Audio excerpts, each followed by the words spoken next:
السلام علیکم ورحمۃ اللہ۔ بلوغ المرام کتاب الطہارہ باب المسح علی الخفین، سبق نمبر ہے 17، سبق نمبر 17۔ بسم اللہ الرحمن الرحیم۔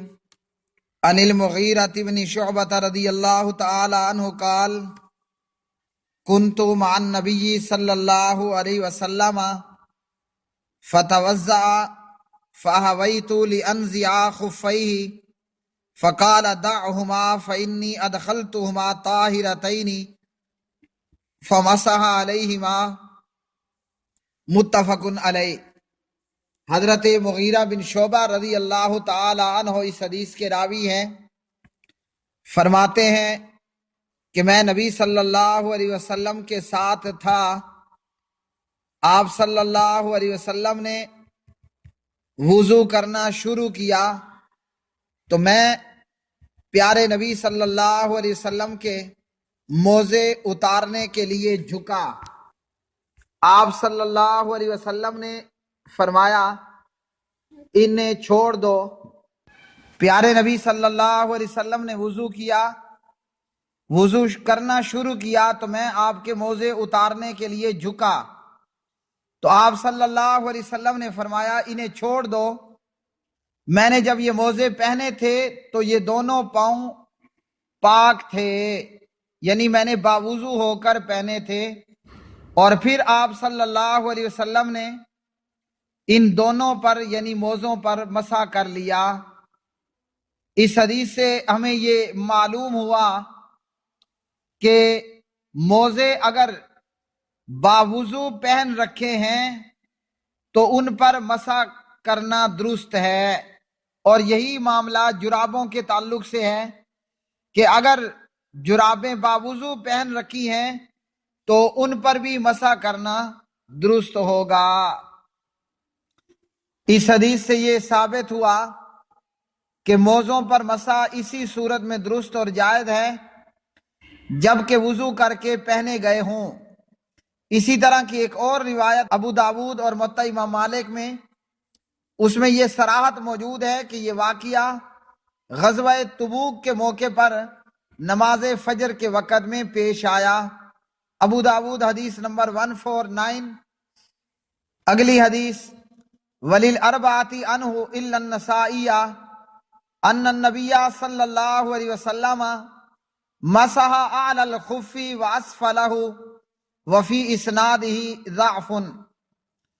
ابو داود وغیرہ میں ہے، مغیرہ بن شعبہ رضی اللہ تعالی عنہ راوی ہیں کہ نبی صلی اللہ علیہ وسلم نے موزوں کے اوپر اور نیچے دونوں جانب مسح کیا، اور یہ روایت سندن ضعیف ہے، تو صرف موزوں کے اوپری حصے پر جو ہے وہ مسح کرنا ہے، جیسا کہ اگلی حدیث میں آ رہا ہے۔ عن علی رضی اللہ تعالی عنہ قال لو کان الدین بالرأی لکان اسفل الخف اولا بالمسح من اعلاہ وقد رأیت رسول اللہ صلی اللہ علیہ وسلم یمسح علی ظاہر خفیہ، اخرجہ ابو داود باسناد حسن۔ حضرت علی رضی اللہ تعالی عنہ راوی ہیں، فرماتے ہیں اگر دین کا دار و مدار رائے اور عقل پر ہوتا تو پھر موزوں کی نچلی سطح پر مسح کرنا اوپر کی بنسبت زیادہ قرین قیاس تھا۔ میں نے رسول اللہ صلی اللہ علیہ وسلم کو موزوں کے صرف بالائی اوپری حصے پر مسح کرتے ہوئے دیکھا ہے۔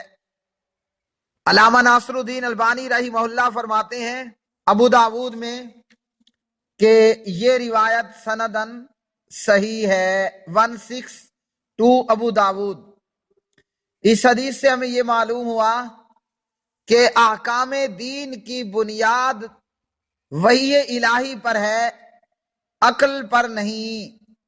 اگر اس پر عقل کا انحصار اور دار و مدار ہوتا تو موزوں کے بالائی اوپری حصے پر مسح کی بجائے نچلے حصے پر مسح کرنا زیادہ موضوع ہوتا۔ اس لیے پیارے بھائیوں، جب کہیں کسی معاملے میں نص آ جائے، اللہ کے قرآن سے ایک مسئلہ ثابت ہو رہا ہے نبی علیہ الصلاۃ والسلام کی حدیث سے، تو وہاں پر عقلی دلائل پیش کرنا یا اپنی عقل کو لے کر آنا تو یہ قطعاً درست نہیں ہے۔ ان حدیث سے ہمیں یہ معلوم ہوا کہ موزوں پر مسح کرنا سنت ہے اور موزے کے اوپری حصے پر سے مسح کرنا ہے، نیچے سے نہیں۔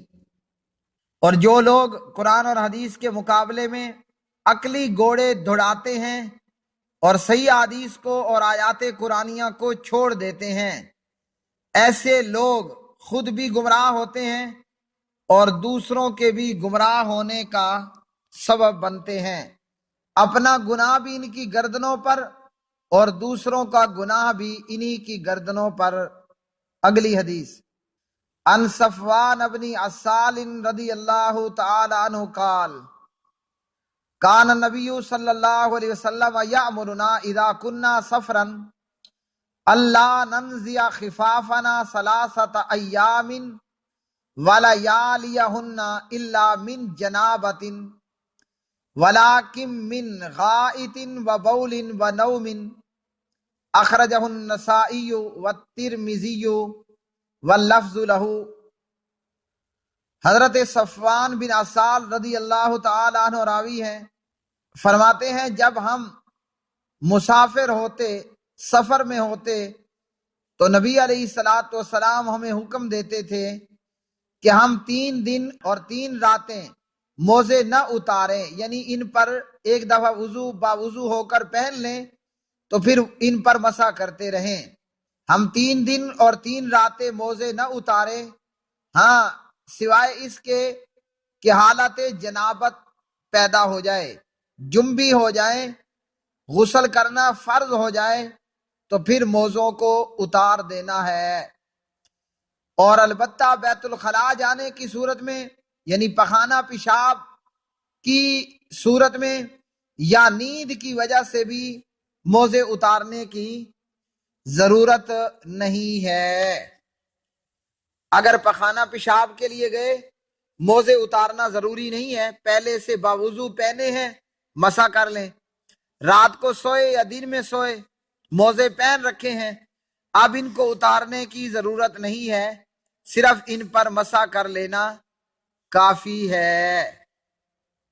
اگلی حدیث، عن علی بن ابی طالب رضی اللہ تعالی عنہ قال جعل النبی صلی اللہ علیہ وسلم 3 ایام ولیالیہن للمسافر ویوما ولیلۃ للمقیم یعنی فی المسح علی الخفین، اخرجہ مسلم۔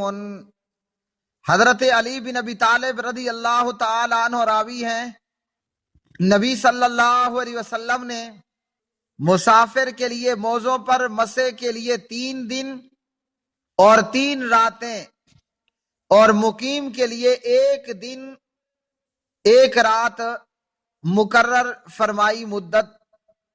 تو اس حدیث سے ہمیں یہ معلوم ہوا کہ مسافر 3 دن اور 3 رات تک موزوں پر مسح کر سکتا ہے، اور جو مقیم ہے حالت قیام میں 1 دن 1 رات تک موزوں پر مسح کر سکتا ہے۔ تو موزوں کے اوپر مسح کرنا بالکل جائز سنت ہے، صحیح ہے، بغیر کسی اختلاف کے۔ موزوں پر مسح کی جو روایات بیان کرنے والے صحابہ ہیں رضوان اللہ علیہم اجمعین، ان کی تعداد 80 کے لگ بھگ ہے، جن میں 10 مبشرہ بھی شامل ہیں۔ مسح کی مدت کا آغاز کب سے ہوگا؟ مسح کی مدت کا آغاز وضو ٹوٹنے کے بعد وضو کرتے وقت پہلے مسح سے شروع ہوگا، موزے پہننے کے وقت سے نہیں۔